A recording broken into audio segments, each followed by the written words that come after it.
Buenas noches a cada uno de nuestros televidentes. Hoy tenemos un invitado muy especial en nuestro pequeño espacio informativo donde aprendemos de la mano de aquellos profesionales. Gracias por acompañarnos siempre en cada noche. Muy buenas noches, abogado Sánchez. ¿Podría presentarse brevemente y contarnos en qué ámbito del derecho se desempeña principalmente? ¿Cómo está, Leonardo? Buenas noches. Un gusto estar aquí presente con usted. Bueno, soy abogado desde el año 2019, ejerzo la profesión desde ese año. Tengo una especialidad en Derecho Procesal y mi fuerte como tal es el Derecho Procesal no penal, ¿no? Es decir, todo lo que tiene que ver con el Código Orgánico General de Procesos. A su vez también soy docente, he sido docente de la Universidad Metropolitana C de Machala, al igual de haber sido docente de la Universidad Tecnológica de Guayaquil, y hoy en día también soy docente de la Universidad de Otavalo, y al mismo tiempo no realizo lo que es el ejercicio de la profesión. Eso le podría indicar. Con base en su trayectoria profesional, ¿cómo definiría el principio de legalidad y el control constitucional?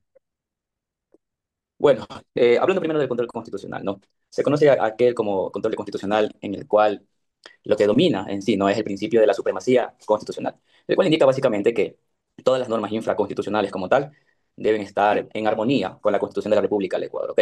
Entonces, este control constitucional básicamente lo ejerce aquí en el Ecuador la Corte Constitucional como máximo órgano de interpretación de nuestra Constitución, ¿ok?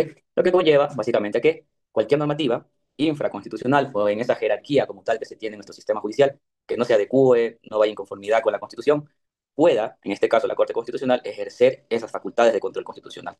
Como ya sabemos, aquí lo que tenemos y lo que rige es el control concentrado, ¿no? Es decir, que nuestra Corte Constitucional es la única que puede decidir si alguna norma infraconstitucional es o no inconstitucional, valga la redundancia.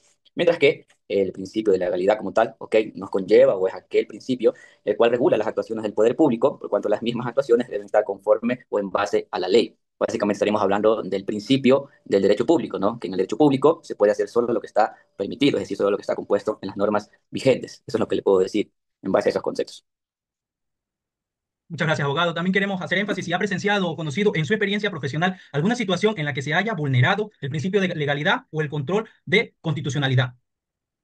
Bueno, en base a mi experiencia práctica, ¿no? Lo que mayormente se vulnera es el principio de legalidad. Le puedo poner ejemplos como coactivas, ¿ok? En el cual se ordena básicamente, bueno, en ámbito administrativo sería, ¿no? Porque la coactiva es un ámbito administrativo, se ordenan estas medidas cautelares de retención de salarios. Como ya sabemos, esa retención de salarios es prohibido por la misma Constitución, a pesar de que está normado en la Constitución de la República del Ecuador, que es lo que hacen los procedimientos coactivos, ordenan la retención y embargo de estos sueldos de los cuales están prohibidos. Otro ejemplo ya en el ámbito judicial que me he topado con muchos juicios de estos, es referente a la vulneración al derecho a la citación, pero cuando la citación se ha realizado por un medio de comunicación. No cumplen como tal la normativa del Código Orgánico General de Procesos. Básicamente lo que no se cumple de este requisito de la citación por medios de prensa es que el actor haya como tal comprobado y cerciorado de que efectivamente agotó todas las vías para poder determinar la imposibilidad del domicilio de la parte demandada, ¿no? Entonces, omiten aquel requisito, solicitan al juez, ¿y qué es lo que hacen los jugadores? Con una pequeña fundamentación que le hace la parte actora, el juzgador también omite lo que está tanto en la jurisprudencia ya de la Corte Nacional de Justicia como en la jurisprudencia o el precedente obligatorio más bien de la Corte Constitucional. Entonces ahí hay una grave vulneración al principio de legalidad, ¿ok? Y así tenemos otros casos puntuales en la práctica. Referente al control constitucional, bueno, como no ejerzo como tal derecho constitucional a ese nivel, se podría decir, ¿no? Pero hemos podido apreciar en este gobierno, ¿no? Referente a las diferentes leyes que se han emitido, ¿ok? Como la de solidaridad, por ejemplo, las cuales no han cumplido los parámetros establecidos en la Constitución y por tanto han sido declarados inconstitucionales por la misma Corte, ¿no? Ahí se podría apreciar en la práctica este tema del control constitucional. También, como profesional en este caso, ¿usted cómo logra identificar este tipo de vulneración al momento de realizar la práctica? Bueno, revisar la práctica depende del caso, ¿no? Como le comentaba hace un momento, referente a la citación. Básicamente, cuando el caso ya está terminado, ¿ok?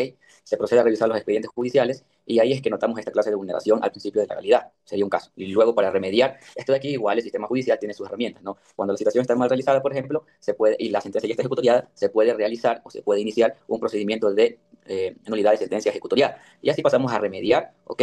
Esa vulneración que hubo tanto al principio de legalidad y con aquello, ¿ok? Una vulneración progresiva al artículo 76 de la Constitución, que son las garantías del debido proceso. Otra forma de que se pueda apreciar aquello es una vez que ya hemos sido contratados como abogados, ¿ok? Revisando el expediente y con conocimiento de norma y aplicando esa norma en la práctica, nos damos cuenta de que ha habido omisiones en las actuaciones de los juzgadores como tal en dichas normativas.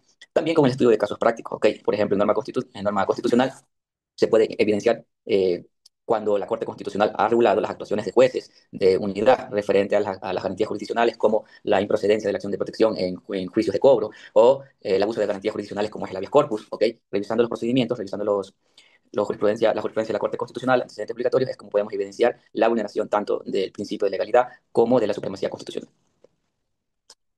¿Considera que el principio de legalidad y el control constitucional son fundamentales en el ordenamiento jurídico y por qué? Por supuesto que son fundamentales, ¿no? Primero, a ver, hablemos del principio de legalidad. ¿Qué pasa con el principio de legalidad? Si nuestro sistema jurídico se cumpliría, ¿ok? De forma obligatoria todo lo que está en la normativa, ¿qué crearía o qué sensaciones tendríamos nosotros como ciudadanos frente al Estado, frente al país? Que efectivamente el Estado, como tal, hablando de forma general, ¿ok? Este de aquí no vulneraría nuestros derechos, ¿no? Entonces habría la efectividad del principio de la seguridad jurídica, ¿no? Respetando el principio de legalidad, caemos en esa seguridad jurídica que debemos contar con todos los ciudadanos, es decir, no vamos a sentir afectación a nuestros derechos en base a lo que está en la normativa. Mientras que sobre la supremacía constitucional, porque es importante para la ciudadanía en general. Porque este de aquí evita tanto que los demás poderes, como el legislativo o el ejecutivo, al momento de querer emitir, legislar, ¿ok? Una norma, se pueda evitar que estas normas sean contrarias a qué cosa, a la Constitución, ¿ok? Entonces, cuando exista o quiera existir aquel abuso de poder, está o tenemos este control constitucional que lo puede ejercer, en este caso, en el Ecuador, la Corte Constitucional. Estamos llegando ya al final de esta entrevista. Ha sido muy interesante escuchar cada uno de sus pensamientos y también inducirnos a esta hermosa cátedra del derecho, en este caso haciendo énfasis en el principio de legalidad y control constitucional. Para culminar, estimado abogado, queremos que nos indique como profesional, también con una amplia experiencia, qué mensaje o consejo le daría a quienes estamos recién encaminando nuestra formación y trayectoria en el derecho.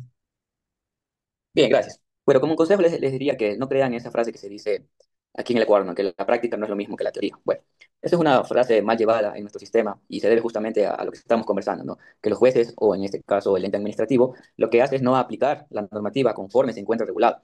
Entonces hay que dejar de un lado ese paradigma de que la práctica no es lo mismo que la teoría, porque bien aprendida la teoría lo que hay que hacer es plasmar eso en la práctica. Así que mi primer consejo es aprendan bien la teoría y salgan a la práctica, porque todo aquel que sabe la teoría, cuando va a la práctica, se le hace mucho más fácil, ya que lo único que estamos haciendo es subsumir o adecuar lo que hemos aprendido teóricamente a la práctica.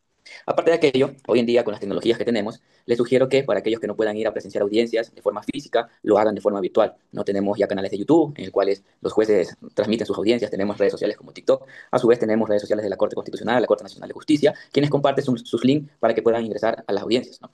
Entonces, con este manejo de la teoría y yendo a ver cómo se realizan las audiencias, podemos tener un mejor pensamiento y un mejor manejo de la práctica. Así que les invito desde el semestre que se encuentren, no pasa nada si están en primer semestre, realicen, vayan a ver audiencias, sigan estas redes sociales, estudien sentencias emitidas por la Corte Nacional de Justicia, estudien sentencias emitidas por la Corte Constitucional, en la cual van a ver cómo se aplica, ¿no?, la normativa directamente en la práctica. Este sería mi consejo. Muchas gracias, abogado Sánchez, y pues de la misma manera doy por culminada esta entrevista, esperando compartir otro pequeño espacio como esto. Gracias a nuestros televidentes por acompañarnos día a día. Gracias, Leonardo.